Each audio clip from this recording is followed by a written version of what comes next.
India TV 24 news ವಾಹಿನಿಗೆ ಸ್ವಾಗತ. ಸಾರ್ವಜನಿಕರಿಗೆ ಸದುಪಯೋಗವಾದ ನೂತನ ನಾಡ ಕಚೇರಿ ಕಟ್ಟಡ ಉದ್ಘಾಟನೆ. ಹೌದು ವೀಕ್ಷಕರೇ, ಧಾರವಾಡ ಜಿಲ್ಲೆಯ ನವಲಗುಂದ ತಾಲೂಕಿನ ದೊಡ್ಡ ಗ್ರಾಮವೆಂದೇ ಹೆಸರುವಾಸಿಯಾದ ಮೊರಬ ಗ್ರಾಮದಲ್ಲಿ ಇವತ್ತು ನಾಡ ಕಚೇರಿಯ ಕಟ್ಟಡವು ಬಹು ವಿಜೃಂಭಣೆಯಿಂದ ಜರುಗಿತು. ಈ ಕಟ್ಟಡದ ಉದ್ಘಾಟನೆಗಾಗಿ ಆಗಮಿಸಿದ ನವಲಗುಂದ ಮತಕ್ಷೇತ್ರದ ಶಾಸಕ ಎನ್ಎಚ್ ಕೋನರೆಡ್ಡಿ ಉದ್ಘಾಟಿಸಿ ಮಾತನಾಡಿ, ಮೊರಬ ಗ್ರಾಮವು ಮುಂದೆ ಬರುವಂತಹ ದಿನದಲ್ಲಿ ಪಟ್ಟಣ ಪಂಚಾಯಿತಿ ಆಗುವ ಸಂಭವವಿದೆ ಎಂದು ಸಾರ್ವಜನಿಕರಿಗೆ ತಿಳಿಸಿದರು. ಮತ್ತು ರಾಜ್ಯದಲ್ಲಿ ಹಾಗೂ ಜಿಲ್ಲೆಯಲ್ಲಿ ನವಲಗುಂದ ತಾಲೂಕು ಅಭಿವೃದ್ಧಿಯ ದೃಷ್ಟಿಯಿಂದ ಮತ್ತು ಅತಿ ಹೆಚ್ಚು ಅಭಿವೃದ್ಧಿ ಕಾರ್ಯಕ್ರಮಗಳಿಗೆ ಅನುದಾನವನ್ನ ಸದುಪಯೋಗ ಮಾಡಿಕೊಂಡಿದ್ದಕ್ಕೆ ರಾಜ್ಯದಲ್ಲಿ ಪ್ರಥಮ ತಾಲೂಕಾಗಿ ಮಾರ್ಪಾಡುಗೊಂಡಿರುವುದು ಬಹಳ ಸಂತೋಷದ ವಿಷಯ. ಈ ಸಂತೋಷಕ್ಕೆ ಕಾರಣ ಸಾರ್ವಜನಿಕರು ಹಾಗೂ ವಿವಿಧ ಇಲಾಖೆಯಲ್ಲಿ ಕೆಲಸ ಮಾಡುವ ಎಲ್ಲ ನೌಕರಿಗೆ ಸಲ್ಲತ್ತೆ ಎಂದು ಶಾಸಕ ಕೋನರೆಡ್ಡಿ ಹೇಳಿದ್ದಾರೆ. ಒಬ್ಬ ಜಿಲ್ಲಾಧಿಕಾರಿಯಾಗಿ ರೈತನು ಕೂಡ ಮಾತನಾಡಲಿಕ್ಕಿಲ್ಲ ಅಂತ ಒಳ್ಳೆ ರೀತಿಯಲ್ಲಿ ಆಡಳಿತ ಕೊಡೋದ್ರೊಂದಿಗೆ ಒಳ್ಳೆ ವಿಚಾರವನ್ನು ವ್ಯಕ್ತಪಡಿಸಿದಂಥ ಜಿಲ್ಲಾಧಿಕಾರಿ ದಿವ್ಯಾಪ್ರಭು ಮೇಡಮ್ ಅವರೇ, ನಮ್ಮ ಧಾರವಾಡ ಉಪವಿಭಾಗಾಧಿಕಾರಿಗಳು ಶಾಲಾ ಮುಷೇನ್ರವರೇ, ನಮ್ಮ ತಾಲೂಕಿನ ತಹಸೀಲ್ದಾರ್ ಅಂತ ಸುಧೀರ್ ಸಾವ್ಕಾರ್ ಅವರೇ, ಈ ಕಟ್ಟಡವನ್ನು ಕಟ್ಟಿದಂಥ ನಿರ್ಮಿತಿ ಕೇಂದ್ರದ ಯೋಜನಾ ವ್ಯವಸ್ಥಾಪಕ ಅಂತ ವಿಜಯಕುಮಾರ್ ಪಾಟೀಲ್ರವರೇ, ನಾಡ ಕಚೇರಿಯ ಉಪ ತಹಸೀಲ್ದಾರ್ ಅಂತ MS ಸದರ್ಬಾಯಿ ಅವರೇ, ಕಂದಾಯ ನಿರೀಕ್ಷಕರಂತ ಕುಮಾರಗೌಡ ಪಾಟೀಲ್ರವರೇ, ಎಲ್ಲದಕ್ಕಿಂತ ಹೆಚ್ಚಾಗಿ ಈ ಗ್ರಾಮದ ಪ್ರಥಮ ಪ್ರಜೆ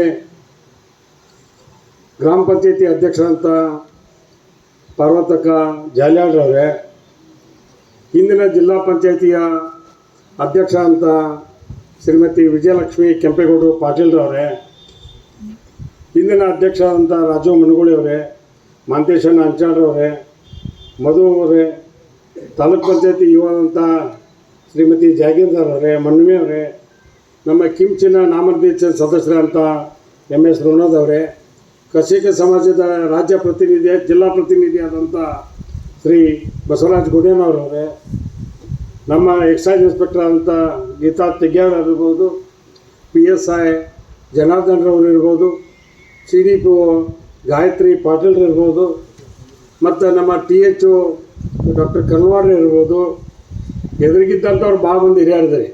ನಮ್ಮ ಬಾಳಂಗೌಡರು ಬಂದು ಕೂತೀರಿ, ಸಿರುಗುಪ್ಪಿ ಸರ್ ಅದಾರ, ಕುಮಾರ್ ಮಕ್ನಿ ಅದಾರ, ಜಾಗೀರ್ದಾರ್ ಅದಾರ, ಮತ್ತು ಮಲ್ಲಿಕಾರ್ಜುನ ಅದಾರ, ನಮ್ಮ ಸುಭಾಷ್ ಚಂದ್ರಗೌಡರು ಬಂದಾರ, ನಮ್ಮ ಬಸನಗೌಡರು ಒಂದು ಬೆಡ್ಸೂರಿಂದ ಬಂದಾರ. ಹಂಗೆಲ್ಲರ ಹೆಸರು ಹೋದ 100 ಮಂದಿ ಹೆಸರನ್ನ ಆಗಮಿಸಿದಂಥ ಎಲ್ಲ ಹಿರಿಯರೇ, ತಾಲೂಕು ಮಟ್ಟದ ಎಲ್ಲ ಅಧಿಕಾರಿಗಳೇ ಹಾಗೂ ರೈತ ಬಂಧುಗಳೇ, ಮಾಧ್ಯಮದ ಮಿತ್ರರೇ, ನನಗೆ ಕಂದಾಯಕ್ಕೆ ಈ ನಾಡ ಕಚೇರಿಯನ್ನು ಉದ್ಘಾಟನೆ ಮಾಡಬೇಕು ಅಂತೇಳಿ ಕಳೆದ 2-3 ತಿಂಗಳಿಂದ ಪ್ರಯತ್ನ. ನಾನು ಒಂದು ಮಾತು ಹೇಳಿದೆ, DC ಅವ್ರು ಯಾವಾಗ ಟೈಮ್ ಕೊಡ್ತಾರೋ ಅವಾಗ ಮಾಡೋಣ. ಮೊನ್ನೆ ಲಾಸ್ಟ್ ವೀಕು ನಮ್ಮ ಮೊರಬ ಹೊರವಲಯ ಪೊಲೀಸ್ ಠಾಣೆಯ ಪೂಜಾ ದಿವಸ ಇಟ್ಕೊಂಡ್ವಿ. ಬೇಡ ಅವತ್ತು SP ಅವ್ರು ಕರೆದು ಅದನ್ನು ಅಷ್ಟ ಮಾಡಿರಿ, DC ಅವ್ರು ಬಂದ ದಿವಸ ಇದನ್ನು ಉದ್ಘಾಟನೆ ಮಾಡಿಸೋಣ. ಆ ಇಲಾಖೆ ಕಟ್ಟಡ ಆಗಿರೋದ್ರಿಂದ ಹೆಡ್ ಇದ್ದವರೊಬ್ಬರು ಬರಬೇಕು, ಆ ದಿವಸ ಇವತ್ತು ನಿಗದಿ ಮಾಡಿದ್ರು. ಅದಕ್ಕೆ ನನಗೆ ಅನಿಸಿತ್ತು, ಸದರ್ಬಾಯಿ ಉಪ ತಹಸೀಲ್ದಾರರು ಹೋಮ ಹವನ ಎಲ್ಲ ಪೂಜೆ ಮಾಡ್ತಾಯಿದ್ರು. ಎಲ್ಲೇ ಜಾತ್ಯತೀತವಾಗಿರ್ತೈತೆ ಅನ್ನುವಂಥ ಮಾತನ್ನು ಹೇಳಿದೆ. ಒಬ್ಬ ಮುಸ್ಲಿಂ ಅಧಿಕಾರಿ ಇದ್ದರೂ ಕೂಡ ಎಲ್ಲ ಮಾಡೋದ್ರ ಮೂಲಕ ತಾವು ಪೂಜೆ ಮಾಡಿಸಿದ್ರು. ಇಲ್ಲಿ ನನಗೆ ಆ ಫೋಟೋ ಬಂದು ವಾಟ್ಸಪ್ಪಿಗೆ, ಎಲ್ಲ ಬದಲಾವಣೆ ನಡೆದ್ ಬಿಡು ಅಂತ ತಿಳ್ಕೊಂಡೆ. ತಹಸೀಲ್ದಾರು ಎಲ್ಲ ಕೂಡ ಭಾಳ ಆ್ಯಕ್ಟಿವ್ ಆಗಿ ಕೆಲಸ ಮಾಡೀನಿ. ಅದಕ್ಕಿಂತ ಹೆಚ್ಚು ನಾ PDO ಅವ್ರಿಗೆ ಈಗ ಹೇಳಿದೆ, ಪಬ್ಲಿಕ್ ನೋಡಮ್ಮ, ಒಂದು ಸ್ವಚ್ಛ ಭಾರತದಲ್ಲಿ ಒಂದು ಪೈಖಾನೆ ರೆಡಿ ಮಾಡಿಸ್, ಇಡೀ ಊರು ಮರೋ ಒಂದು ಬದಲಾವಣೆ ತರಬೇಕು. ಅದು ಪಂಚಾಯತಿ ಪಾತ್ರ ಭಾಳ ಮಹತ್ವ. ಯಾವುದೇ ಗ್ರಾಮಗಳಿರಲಿ, ನನಗಿನ್ನೂ ಸಮಾಧಾನ ಇಲ್ಲ ಅಂತ ಹೇಳಿದೆ. ನಿಮಗೆ ಗೊತ್ತಿರಲಿ, ರಾಜ್ಯಕ್ಕೆ ನಮ್ಮ ನವಲಗುಂದ ತಾಲೂಕು ಆಡಳಿತ ಈಜ ನಂಬರ್ 1, ಜಿಲ್ಲೆಗೆ ನಂಬರ್ 1. ಆದರೂ ಸಮಾಧಾನ ಇಲ್ಲ ಅವ್ನಿಗೆ. ಯಾಕೆ ಸಮಾಧಾನ ಇಲ್ಲ ಹೇಳಿ? ಎಲ್ಲ ರೈತರಿಗೆ ಪರಿಹಾರ ಕೊಡಿಸ್ಬೇಕು, ಎಲ್ಲ ಪ್ರಯತ್ನ ಮಾಡಬೇಕು. ಇನ್ನೂ ಒಂದು ಕಡೆ ಎಲ್ಲ ಏನು ಬಿದ್ವಿ ಅನ್ನುವಂಥ ಪ್ರಯತ್ನ ನಂದಿದ್ದೆ. ಮತ್ತು ಇಷ್ಟೆಲ್ಲ ಚಲೋ ಕೆಲಸ ಮಾಡಿದ್ರೆ ಇವ್ರಿಗೆ ನಮಗೆ ಜಗಳ ಹಂಗೆ ಇರ್ತೈತಿ. ಇನ್ನೂ ಮಾಡಬೇಕು. ಆಗ ಪ್ರಯತ್ನಕ್ಕೆ ಮೀರಿ ಕೆಲಸ ಮಾಡ್ತಾರೆ. ಅದಕ್ಕೆ ನಾನು ಗ್ರಾಮ ಸಹಾಯಕರು ಫಸ್ಟ್ ಸ್ಟಾರ್ಟ್ ಆಗೋದು ಅವ್ರ ಕೆಲಸ. ಎಲ್ಲಾನು ಹುಡುಕ್ಬೇಕು, ಆಧಾರ್ ಸೀಡಿಂಗ್ ಮಾಡಬೇಕು, ಅಲ್ಲೆಲ್ಲ ಕರ್ಕೊಂಬಂದು ಮಾಡಬೇಕು, ದೊಡ್ಡ ಪ್ರಯತ್ನ ಅವ್ರದ್ದು. ಎರಡನೇದು VAಗಳು, ಆಮೇಲೆ RI, ಆಮೇಲೆ ಉಪ ತಹಸೀಲ್ದಾರ್, ಆಮೇಲೆ ತಹಸೀಲ್ದಾರ್, ಆಮೇಲೆ SC, ಆಮೇಲೆ DC ಅವರು. ಅಲ್ಟಿಮೇಟ್ಲಿ ಇದಕ್ಕೆಲ್ಲದಕ್ಕೂ DC ಅವ್ರು ಮಾರ್ಗದರ್ಶನ ಇರ್ತದೆ. ಆ ರೀತಿಯಾಗಿ ಒಳ್ಳೆ ಆಡಳಿತ ಕೊಟ್ಟಿವೆ ಅಂತ ಹೇಳಿ ಇವತ್ತು ರಾಜ್ಯಕ್ಕೆ ನಂಬರ್ 1 ನಮ್ಮ ತಾಲೂಕು ಬಂದದ್ದು ಅನ್ನುವಂಥ ಹೆಮ್ಮೆ ನನಗೂ ಕೂಡ ಆಗಿದೆ. ಕೇವಲ ಫಸ್ಟ್ ಬಂದ್ವಿ ಅನ್ನೋದಕ್ಕೆ ಕಾರಣ ಅಲ್ಲ, ಆಡಳಿತನೂ ನಂಬರ್ 1 ಕೊಡಕತ್ತೀವಿ. ಮತ್ತೆ ನಿಮ್ಗೆ ಅದು ಹೇಳ್ಬಿಡ್ತೀನಿ. ಕೆಲವೊಂದು ಟೀಕೆ ಮಾಡ್ತಾರೆ, ಟಿಪ್ಪಣಿ ಮಾಡಿ, ನನಗೆ ಯಾರ ಬಗ್ಗೆಯೂ ಟಿಪ್ಪಣಿ ಮಾಡಲ್ಲ. ನಮ್ಮ ಕರ್ತವ್ಯ, ನಮ್ಮ ಕೆಲಸ. ಮೊನ್ನೆ ನಮ್ಮ ಸಿರೂರ್ ಗೌಡರು ಹೊಲದ ದಾರಿ ನೋಡಕ್ಕೆ ಹೋಗಿದ್ರು. ಆ ಸಿರೂರಾಗ ಒಂದು 4-5 ರೋಡ್ ಮಾಡ್ಯಾರ, ನೋಡ್ಕೊಂಬರ್ರಿ ನೀವು ಹೋಗಿ. ಹೈವೇ ಮಾಡ್ದಂಗೆ ಮಾಡ್ಯಾರ. ಮರದಾಗೂ ನೀವು ಮಾಡಕ್ಕೆ ಮುಂದೋದಿರಿ. ಸ್ವಲ್ಪ ಯಾರು ಒತ್ತಿ ಒಳಗೆ ಬಂದಿರಲ್ಲ, ಹಿಂದೆ ಸರಿದ ಅಂದ್ರೆ ಗೊತ್ತಿಲ್ಲ. ದಯವಿಟ್ಟು ಕೈ ಮುಗಿದ ನಿಮ್ಮ ಹೊಲಕ್ಕೆ ಹೆಂಗೆ ಕಿಮ್ಮತ್ತು ಬರ್ತೈತೆ ಅಂದ್ರೆ ಆ ಕ್ರೆಡಿಟ್ ನನಗಂತ ಹೇಳಂಗಿಲ್ಲ. ಅದು ಈ ಒಂದು ಬಿಸ್ನೆಸ್ ಅಲ್ಲಿ ಸ್ವಲ್ಪ ಡಲ್ ಆಗ್ತಾ ಇತ್ತು. ಯಾವಾಗಲೂ ಮಾಡುವ ಕೆಲಸ ಮಾಡ್ತಾ ಇದ್ದ, ಆದರೆ ಒಂದು ವಿನೂತನವಾಗಿ ಮಾಡುವಂಥದ್ದು, ಬೇರೆ ರೀತಿಯಲ್ಲಿ ಯೋಚನೆ ಮಾಡುವಂಥದ್ದು ಕಡಿಮೆ ಆಗ್ತಾ ಬಂತು. ಇವನಿಗೆ ಮನಸ್ಸಿನಲ್ಲಿ ಒಂದು ನೋವು, ಒಂದು ವೇಳೆ ತಂದೆ ಹತ್ರ ನಾವು ಜಗಳಾಡಿದೀವಿ, ಮಾತಾಡ್ತಾ ಇಲ್ಲ, ಅದಕ್ಕೆ ಹಿಂಗೆಲ್ಲ ಆಗ್ತಾ ಇದೆಯೋ ಅಂತ ನೋಡಿ, ಸರಿ ತಂದೆ ಹತ್ರ ಹೋಗಿ ಒಂದು ಮಾತಾಡಿ ಬರುವಣ ಅಂತ ಮಾತಾಡ್ತಾ ಇದ್ದಾನೆ. ತಂದೆ ಹೇಳ್ತಾರೆ, ಯಾಕಪ್ಪ ನೀನು ಒಂದ್ಸತಿನೂ ನನ್ನನ್ನು ಚೆನ್ನಾಗಿ ಮಾಡಿದೆ ಅಂತ ಹೇಳಿಲ್ಲ, ಯಾವಾಗಲೂ ಒಂದು ನ್ಯೂನತೆ ಹೇಳ್ತಾನೆ ಇದೆಯಲ್ಲ, ಯಾಕೆ ಅಂತ ಮಗ ಕೇಳುವಾಗ ತಂದೆ ಹೇಳ್ತಾರೆ, ಹೌದಪ್ಪ, ನಾನು ನಿಮ್ಮ ಥರ ಇದ್ದಾಗ ಇದೇ ತಪ್ಪನ್ನೇ ಮಾಡಿದ್ದೆ, ನೀನು ಅದೇ ತಪ್ಪನ್ನು ಮಾಡಬಾರದು. ನನ್ನ ತಂದೆನೂ ಸಹ ನಾನು ಮಾಡಿದಾಗ ಇದು ಸರಿ ಇಲ್ಲ, ಅದು ಸರಿ ಇಲ್ಲ ಅಂತ ಹೇಳಿದ್ದಾರೆ. ಯಾಕಂದರೆ ನಿನಗೆ ನಾನು ಫಸ್ಟು ಮಾಡಿದಾಗಲೇ ಸರಿ ಇದೆ ಅಂತ ಹೇಳಿಬಿಟ್ರೆ ನೀನು ನಿನ್ನ ಕೆಲಸದಲ್ಲಿ ಸಮಾಧಾನ ಆಗ್ಬಿಡ್ತಿ. ಆವಾಗ ಹೊಸ ಹೊಸ ವಿಷಯಗಳನ್ನು ಕಲಿಯುವುದು, ವಿನೂತನವಾಗಿ ಮಾಡುವಂಥ ಒಂದು ಚಿಂತನೆ ನಿನ್ನ ಮನಸ್ಸಿನಲ್ಲಿ ಬರುವುದೇ ಇಲ್ಲ. ಹಾಗಾಗಿ ಯಾವಾಗಲೂ ನಾವು ಮಾಡುವ ಕೆಲಸದಲ್ಲಿ ತೃಪ್ತಿ ಅಂತ ನಾವು ಆಗಬಾರದು. ಇನ್ನೂ ಯಾವ ರೀತಿಯಲ್ಲಿ ಮಾಡಬೇಕು, ಇನ್ನೂ ಯಾವ ರೀತಿಯಲ್ಲಿ ಮಾಡಬೇಕು ಅಂತ ಚಿಂತನೆ ಇದ್ದರೆ ಮಾತ್ರ ನೀನು ಬೆಳೆಯೋಕ್ಕೆ ಸಾಧ್ಯ. ಹಾಗಾಗಿ ನಾನು ಅದನ್ನು ನಿನ್ನ ಹಿತದೃಷ್ಟಿಯಿಂದನೇ ನಾನು ಅದನ್ನು ಹೇಳಿಲ್ಲ ಅಂತ ತಂದೆ ಹೇಳುವಾಗಲೇ ಅವನಿಗೆ ನಿಜ ಅರ್ಥ ಆಗಿದೆ. ಇದು ಯಾಕೆ ಹೇಳ್ತಾ ಇದ್ದೀನಿ ಅಂದರೆ, ನಾವು ಎಷ್ಟೋ ಸತಿ ತಿಳ್ಕೊತೀವಿ, ನಾವು ಮಾಡುವ ಕೆಲಸ ನಾವು ಟಾಪ್ ಕ್ಲಾಸಲ್ಲಿ ನಾವು ಮಾಡಿಬಿಟ್ಟಿದ್ದೀವಿ, ಇಷ್ಟೇ ನಾವು ಮಾಡೋಕ್ಕೆ ಏನು ಇಲ್ಲ, ಮುಗೀತು ಅಂತಾದ ಕೂಡಲೇ ನಮ್ಗೆ ಯಾವುದೂ ಮುಂದಕ್ಕೆ ಬೆಳವಣಿಗೆ ಆಗೋದೇ ಇಲ್ಲ. ಅದನ್ನೇ ಮಾನ್ಯ ಶಾಸಕರು ಹೇಳಿದಾಗ ಇದನ್ನು ಇನ್ನೂ ಚೆನ್ನಾಗಿ ಮಾಡಿರಬೇಕು, ಇನ್ನೂ ಈ ರೀತಿಯಲ್ಲಿ ಮಾಡಿರಬೇಕು ಅಂತ ಅವ್ರು ಹೇಳಿದರು. ಆವಾಗ ನನಗೆ ಈ ಒಂದು ಕತೆ ನೆನಪಾಯಿತು. ಆಗ ಇನ್ನೂ ನಾವು ಕೆಲಸದಲ್ಲಿ ಫಸ್ಟ್ ರ್ಯಾಂಕಲ್ಲಿ ನವಲ್ಗುಂದ್ ಇದೆ, ಆದರೆ ಇನ್ನೂ ಯಾವ ರೀತಿಯಲ್ಲಿ ನಾವು ರೈತರಿಗೆ ಸಹಾಯ ಮಾಡ್ಬೋದು, ಯಾವ ರೀತಿಯಲ್ಲಿ ಜನಸಾಮಾನ್ಯರಿಗೆ ಇನ್ನೂ ಸರಳವಾಗಿ ಸರ್ಕಾರದ ಯೋಜನೆಯನ್ನು ನಾವು ತಲುಪಿಸೋದಕ್ಕೆ ಸಾಧ್ಯ ಎಂಬುದನ್ನು ಪ್ರತಿಯೊಬ್ಬರನ್ನು ನಾವು ನೆನೆಸ್ಬೇಕು. ಯಾಕಂದರೆ ಯಾವ ಸಾಧನೆ ಮಾಡುವ ಜನರನ್ನು ತಾವು ನೋಡಿದ್ರೆ ಯಾವಾಗಲೂ ಅವ್ರು ಮಾಡಿದ ಕೆಲಸದಲ್ಲಿ ಸಮಾಧಾನ ಆಗೋದೇ ಇಲ್ಲ. ನಿಮಗೆಲ್ಲ ಕ್ರಿಕೆಟ್ ಎಲ್ಲ ಗೊತ್ತಿರ್ಬೋದು. ಕ್ರಿಕೆಟ್ ಅಂದ್ರೇ ನಮ್ಮ ದೇಶದಲ್ಲಿ ಯಾರ ಹೆಸರು ಫಸ್ಟು ನೆನಪಿಗೆ ಬರೋದು? ಸಚಿನ್ ತೆಂಡೂಲ್ಕರ್ ಅಲ್ವಾ?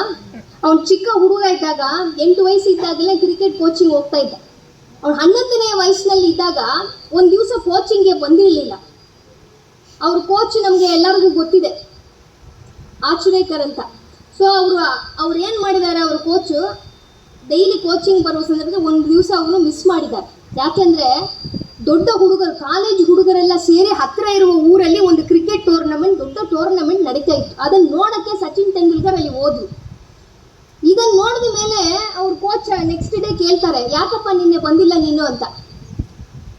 ಸರ್, ಈ ಥರ ಹತ್ತಿರ ಒಂದು ಊರಲ್ಲಿ ದೊಡ್ಡ ಹುಡುಗರೆಲ್ಲ ಆಟ ಆಡಕ್ಕೆ ಹೋದ್ರು, ಅದನ್ನು ನೋಡಕ್ಕೆ ಹೋದೆ ಅಂತ ಕೇಳಿ.